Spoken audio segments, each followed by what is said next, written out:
सम्मोहित करने वाली सुंदर स्त्री। राजा निरंजन एक युवा राजा थे। उनके राज्य का विस्तार बड़ी तेजी से हो रहा था, लेकिन उन्हें एक अजीब समस्या का सामना करना पड़ रहा था। एक बहुत ही सुंदर स्त्री, बला की खूबसूरत, लेकिन वो सम्मोहन में बड़ी कुशल थी। उसने न सिर्फ इस राज्य को बल्कि कई राज्यों में अपना जादू चला के रखा था। सम्मोहित करके वो लोगों से कुछ भी काम करवाती थी। राज्य में चोरी, लूटपाट और खून आम बात हो गई थी। उस स्त्री का लेकिन अभी तक कोई भी पता नहीं लगा पाया था, ना ही ठीक से उसके बारे में कोई बता पा रहा था। आए दिन राजा के सामने कोई न कोई याचना लेकर राजमहल आ जाता था। राज्य में चर्चा थी, उस स्त्री का अंतिम शिकार राजा होगा, क्योंकि राजा को सम्मोहित करके वो राज्य की रानी बनना चाहती थी। तब से राजा की सुरक्षा भी और बढ़ा दी गई थी। एक दिन एक भाई अपनी बहन के साथ राजमहल में आया। दोनों की हालत बहुत ही खराब थी। भाई अपने बहन के माथे पर हाथ रख कर आया था। बहन घायल थी और वो जन्म से ही बोल नहीं पा रही थी। राजमहल में उसे जाने नहीं दिया गया, लेकिन सैनिकों ने उसे द्वार पर ही रोक लिया। राजा ने दूर से यह सब देखा और उन्हें पहले उपचार के लिए राजमहल उपचार केंद्र में भेजा गया। राजा ने स्वयं उपचार केंद्र जाकर उन्हें देखा। भाई और बहन दोनों ही रो रहे थे।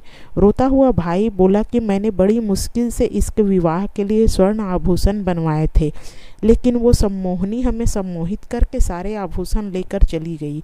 मेरी बहन मुझसे ज़्यादा सतर्क थी, इसने उसकी आंखों में न देखा, इसीलिए जब वो आभूषण छीन रही थी तब इन दोनों में छीना झपटी हुई और इसकी यह हालत हो गई। राजा ने उससे उस लड़की की ओर देखा। मासूम सी लड़की सहमी सी बैठी थी। राजा ने उससे पूछा कि क्या तुमने उसे ठीक से देखा है? उसे पकड़ने में हमारा सहयोग कर सकती हो? उसका भाई बोला, सरकार यह जन्म से ही गूंगी है, बोल नहीं सकती। राजा ने उससे पूछा, क्या नाम है तुम्हारी बहन का? वो बोला, सरकार इसका नाम बाती है और मेरा नाम मंगल है। राजा उस समय वहाँ से चला गया, लेकिन उस मासूम लड़की का चेहरा और रोना उसकी आंखों में घूमता रहा। सांझ को राजा फिर उपचार केंद्र गया। वो लड़की और उसका भाई जाने की तैयारी में थे। राजा ने उन्हें जाते देख बोला कि कहाँ जा रहे हो? राजा अब उस लड़की बाती की आंखों में ही देख रहा था। बिल्कुल निर्दोष उसकी आंखें राजा के हृदय को चीर रही थी। राजा ने उससे कहा कि आप दोनों राजमहल में मेहमान बनकर रहेंगे। राजा की आंखें उस लड़की से हट ही नहीं रही थी। रात्रि में उसे नींद नहीं आया। रात्रि में ही राजा ने विचार कर लिया कि उसे क्या करना है।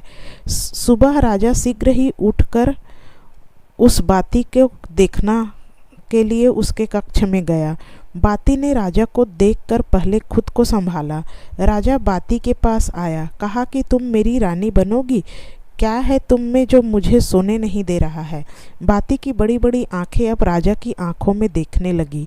राजा को जैसे दुनिया ही मिल गई थी। राजा ने बाती को जोर से पकड़ लिया और अपने सीने से लगा लिया। उसका भाई कक्ष में आया और उसने राजा को बहन के साथ ऐसी दशा में देखकर कहा, महाराज आप यह क्या कर रहे हैं? राजा ने बोला, अब यह हमारी रानी बनेगी। बाती ने शर्म से आंखें झुका ली। राजा ने अपनी मंत्रीगण को कहा कि कल की उनका विवाह होगा, प्रबंध किया जाए। राजा के महामंत्री को खबर के खुशी के साथ थोड़ी संकोची भी लगी। तभी अचानक द्वार पर एक लड़की बहुत रोती हुई दिखी। महामंत्री वहां गए। तब उन्हें पता चला कि वो लड़की भी बोल नहीं सकती। वो इशारों में कुछ समझाना चाह रही थी। थोड़ी देर बाद समझ में आया कि उसका भाई सम्मोहिनी के वश में है, ऐसा यह कहना चाह रही थी वो। महामंत्री को अब शक होने लगा। उसे पता चल गया था कि वह उसकी असली बहन है और राजा भी अब उस सम्मोहिनी के वश में है। राजा एक पल के लिए भी उसका हाथ वो छोड़ नहीं पा रहा था। सम्मोहिनी भी राजा को इस हालत पे देखकर बहुत खुश हो रही थी। वो सोच रही थी, यह राजा तो अब मेरे लिए मरने को भी तैयार हो जाएगा, बस मुझे इसे इसी तरह सम्मोहित करके रखना होगा।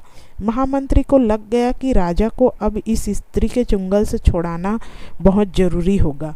वो राजा के पास गया और कहा कि राजा कल आपका विवाह है और विवाह के पूर्व कुछ रस्में और शगुन होते हैं, इसीलिए विवाह के पूर्वा, आप ऐसे रानी के साथ एकांत में नहीं रह सकते।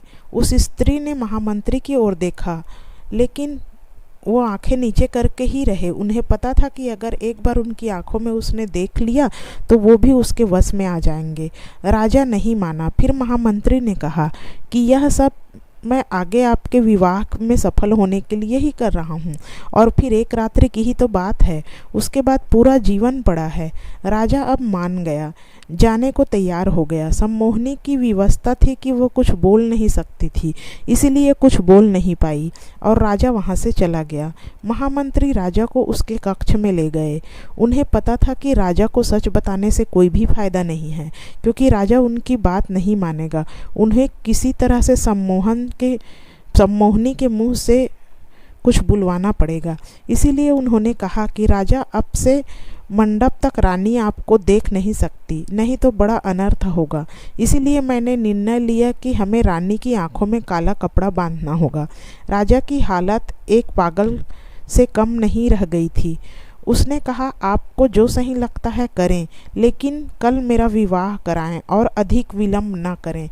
महामंत्री ने कुछ महिलाओं को उस सम्मोहनी के कक्ष में भेजा, जिन्होंने उसकी आंखें काले कपड़े से बंद कर दी। साथ ही 2 स्त्रियां वहीं रही ताकि वो खोल न सके। सम्मोहनी विवश थी क्योंकि वो बोल नहीं सकती थी, वरना उसका भेद खुल जाता, इसीलिए वह चुप रही। अगले दिन मंडप सजाया गया था। राजा आतुरता से वहाँ उसकी ओर देख रहा था। दुल्हन को लाया गया, आंखों पर काला कपड़ा था। फिर मंडप पहुंचने पर कपड़ा हटाया गया। जैसे ही कपड़ा हटा, सम्मोहनी को कुछ दिखाई नहीं दिया, जिस कारण उसे पीड़ा और क्रोध आने लगा, क्योंकि उसकी शक्ति तो आंखों में ही थी। वो जोर से चिल्लाई, महामंत्री, तूने मुझे अंधा कर दिया। ऐसा कहकर वो इधर उधर हड़बड़ा कर दौड़ने लगी। तूने मुझे अंधा कर दिया। सारा मंडप बिखर गया। राजा भी उसकी वाणी सुनकर जैसे नींद से जाग गया। उसका सम्मोहन टूट गया। राजा ने कहा, तो अच्छा, तो तुम हो वो जो हमें भी धोखा दे रही थी।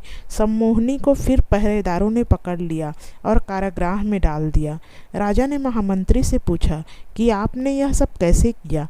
महामंत्री ने कहा कि उसकी शक्ति उसके आंखों में थी।